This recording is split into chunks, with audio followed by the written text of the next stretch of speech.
day that it's a sold-out crowd, you expect one thing in your mind, and then you walk out and you actually see the crowd. Oh my goodness! Thank you for supporting the arts. I appreciate it. So, hi everyone. How's it going? Okay. I like a nice, responsive crowd. Makes me feel all warm and fuzzy inside. I appreciate that. Thank you. Now, I think I know what you're all probably thinking right now. Right? Each and every one of you are thinking, what the heck's going on here? I thought this was a musical theater cabaret. Gosh darn it, Harold, did you buy the wrong tickets again? You know, last week when you said we were going to see Hamilton, I don't think I could ever forgive you when you took me to Cats instead. So, first of all, you may want to dump Harold as a friend. I don't think you need somebody like that in your life right now. And second of all, Harold is actually right. This is a cabaret. There will be singing and such later on, but the fine folks at Ghostlight Theatre thought it would be fun to have a little bit of stand-up comedy action going on tonight, so I thought to myself, what the heck? I like embarrassing myself in front of large groups of people, so why not give it a go again, you know? To sort of tie in the Night at the Movies theme, you guys can think of me as the animated short film that plays before a Pixar. You know, like not really all that related to what you're about to see, but it can still be a fun time on its own. The main difference, I think, being that you guys probably aren't sitting there looking up at me going, wow, look how good that looks. Unless you are, in which case, talk to me after the show. Anyway, before I continue flirting with the audience, I should probably introduce myself at least a little bit. So hi, my name is Joey. Thank you. Heard a woo. I appreciate that. I'm an actor, performer, and a frequent collaborator of Ghostlight Theatre. Any fans of Ghostlight here tonight? You know, it would have been absolutely hilarious if all of you were just like, what's that, huh? But if you came to a lot of the shows in the past season, you might recognize some things that I've done. I directed Midsummer Night's Dream, our last show. And then if my face looks familiar to some of you, you probably saw the previous show, The Women of Lockerbie. That one was a real special one. That's a good script, a good group of people. The one thing I did not love about that show, though, was my character. For any of you who saw that show, you may know that I played the sexist asshole in the show,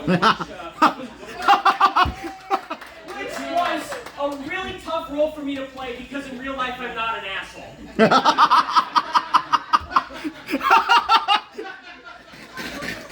That one was a bit of a gamble. I'm glad that I appreciate you. Like a hyena back there.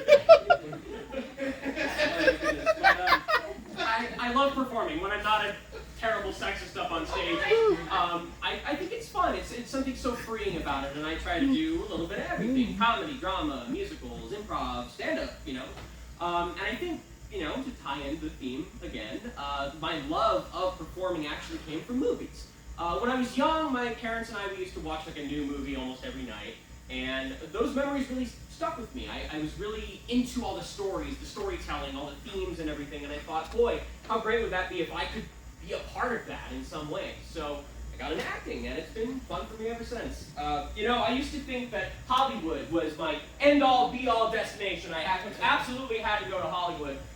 Recently, I took a look at the price of housing in Los Angeles, and I quickly realized I'm perfectly content trying to make it here in my hometown. So, yeah, But I do still really love movies. I love going to the movies a lot. Anybody go see a movie recently? Anybody? Yeah. What'd you guys see? Anybody see a movie? Super Mario. Super Mario, that was a fun one. Mario was a really fun movie. That was the last movie I actually saw in the theaters. It actually made me realize how much I love Mario as a character. Like, I don't know if anyone's ever played the Mario games. I'm sure if you play video games, you probably have. But Mario, he's just so cheerful, Like, no matter what is happening around him, he's just like, hello, yo, yippee! And that is super commendable. That man is my hero. I aspire to be as happy as Mario. I think, like, on a scale of 1 to 10 from, like, of life enjoyment, you and I, on average, are at, like, a 4 max, right? Mario's at a 10 constantly. Like, he's in a state of mind as if he's just chugged his 3rd Monster Energy drink. Like, that is the state of mind this man is at every time. Like, I feel if Mario was a real person, you could come up to him and just tell him the most heinous thing ever, and he would be completely fine with it. Like, you know what, Mario? I am sick of you. You and I, we're done. I'm filing for divorce, and I'm running off with your brother. He's got a better mustache than you. I'm just saying. Not only that, but I pushed your grandmother down the stairs.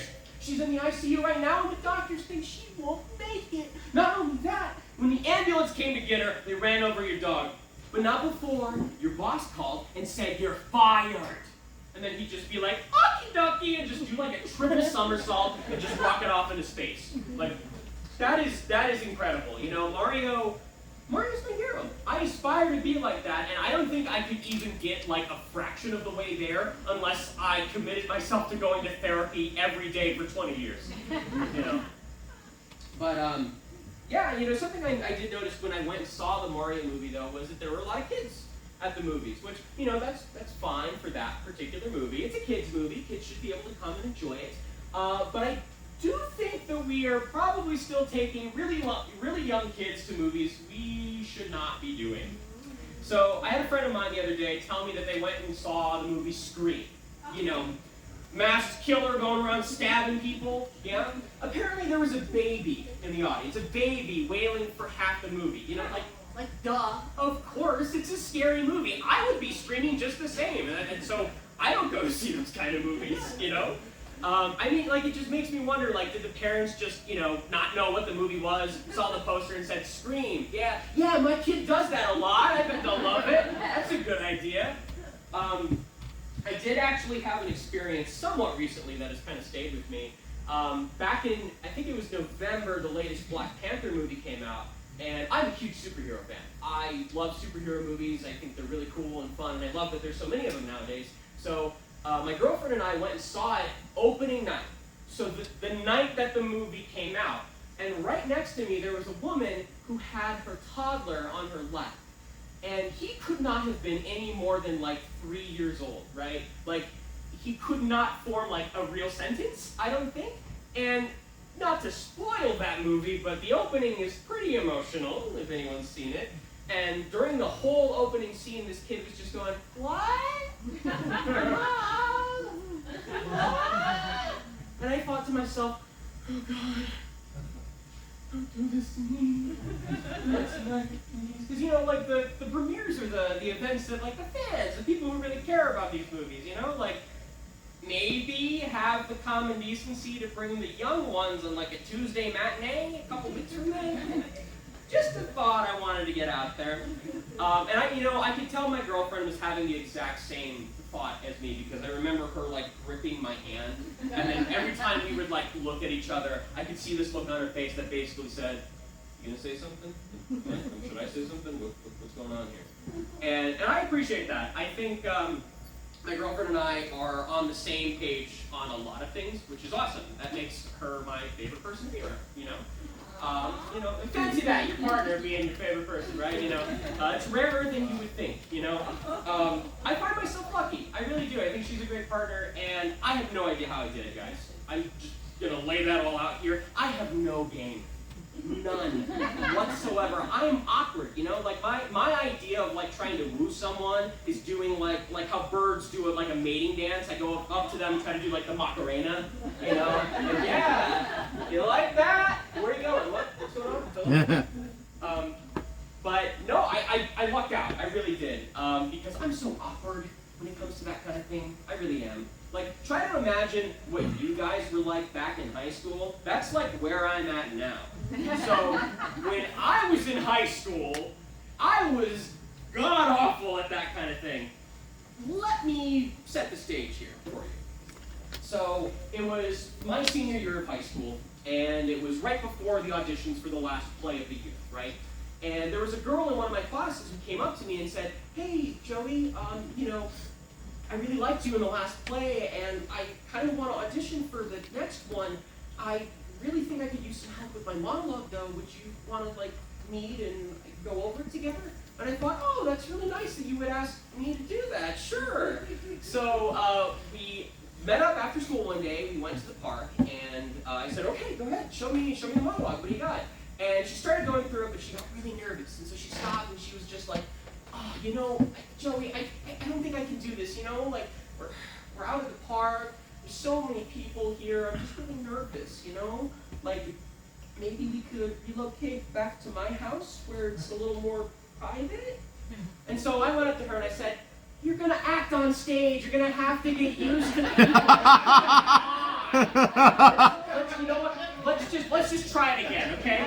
So she runs through it again, and then she gets frustrated again, and she's just like, oh, Joey, I can't. I just think it would be nice maybe you and I can take a break, you know? Like, we can go to my house, like I said earlier, and go up to my room, and my parents aren't home. And I said, listen, I'm going to be honest with you. That monologue needs some work. I really work on that. And the absolute worst part about that was that I had the realization of what I had done, like, years later. I woke up in a cold sweat at 2 in the morning, like, oh my God, what did I do? So I called her up. I was like, so, I know it's been like 4 years now, but I just picked up on what you were trying to do, so, are your parents still gone? Hello? Yeah, kind of embarrassing, right? You know, you guys have been pretty good, so I think I can tell one more kind of embarrassing story about myself. And this one is about the first time I ever actually did stand-up comedy. It did not go great. Just being honest here. And I think the reason it didn't go all that well was because I was not planning on performing stand-up comedy. Let me set the stage a little bit. So this was maybe 5-6 years ago, something like that. I was attending college at the time. And there was a friend of mine, she wanted to start up a new club, like a talent show club. So every month she wanted to get together a group of people, performers, musicians, dancers, singers, all kinds, to come up and do like variety shows and try to raise money for the arts of the school. And I thought, wow, that's a great idea. Yeah, I'd love to be a part of it. So at the time, I had a friend of mine, and he and I would do this like 2-person improv act, right? We'd get up in front of a group of people and we'd say, okay, give us a situation, give us a character, and we're going to do a couple scenes and have a couple laughs, you know? So we signed up to do the show together. So I'm driving to go pick him up on the night of the show. And I call him up and I say, hey, pal, you've not been answering my text today. I just want to make sure, like, are you ready? I'm, like, around the corner going to pick you up. And he goes, Joey, I'm so sick, man. I really can't do it. And I thought, wow, that sure puts me in a predicament, doesn't it? So I call up my friend who's in charge of the event, and I say, hey, so my scene partner decided he's sick and can't do this anymore, so my whole thing doesn't really work if it's just me, so I don't know what you want me to do here. So she then says, Joey, I've had 2 people cancel on me already for tonight's show. I cannot have a third. Please, do it for me. And I'm going to be honest here, she was cute, okay? So look, I may be an idiot when it comes to recognizing signs that somebody's into me, but if a cute person is going to ask me to do something, especially back then, odds are I'm going to go for it. So I'm driving down there thinking, what am I even going to do? I guess I can try stand-up. I've watched a lot of Netflix specials recently. I can do that. That's easy, right? So I get there, and this is how I open the show. All right, guys, here's the deal. I'm going to pretend to be funny, and you guys are going to pretend to laugh. And some people did, you know. So either they thought it was a good bit, or they were just really good at following instructions. Either way, I appreciated it. But the rest of the night, I don't remember much, other than a mostly silent crowd. But there was one story I do remember telling that has stayed with me for a while, and it was a story I told about my 2nd grade bully by the name of Kevin, right? So, and this guy, just to let you know a little bit about this guy here, he was like a classic cartoon bully. Like, he watched a Saturday morning cartoon on Cartoon Network one day, and then just went, yep, the bully. That's my character. That's who I am through and through. Like, I would walk into class, second grade, we're little kids, mind you, like all my textbooks in my hand, and he would come and just, like, throw them down, start throwing stuff at me in class, things like that. He would even do the wedgie thing. Like the classic thing that you see in like cartoons and movies that people don't really try. He even tried to do the like hoist me up on a flagpole thing. Like genuinely, like, and it didn't work because of course not, but that's just the kind of person he was. So I was like dogging on him, kind of for no reason. And I was just saying all these things, and then I remember ending the bit by saying, you know, I guess I can't really blame him. His parents did name him Kevin. And if you're named Kevin, you're just going to be a terrible person. That's a fact. And I don't know why I said that. I don't think I felt that way. I don't feel that way now. There's some great people named Kevin out there. But, like, I think I just wanted a reaction from people, right? So the show is over, and I'm like, oh, thank God that's done. I don't ever want to do that again. And so I'm walking through, and then some people are stopping people, you know, say, look, oh, hey, it was a nice show and all that. And then I remember there was this young, tiny guy who came up to me, and he was, like, just staring at me, like, up in my space. And I'm like, hey, you okay, man? Do you like the show? And he goes, yeah, for the most part. I didn't really like how you talked about Kevin. Because I'm Kevin. And I have issues with self-image. Oh. It's really hard. And I thought, oh my God, I'm going to hell. Oh my God. I don't know if you guys have ever made anybody feel like really bad to the point where they're like crying at you. It's terrible. You hate yourself so much. You really do. So I sat him down and I said, listen, man, I am so sorry. I don't know why I said that. I had no real reason to it. I'm sorry. That was not my intention. But boy, do I sure feel like a Kevin right now. Anyway, you guys have been great. Thank you so much. That's my time. Enjoy the rest of the night.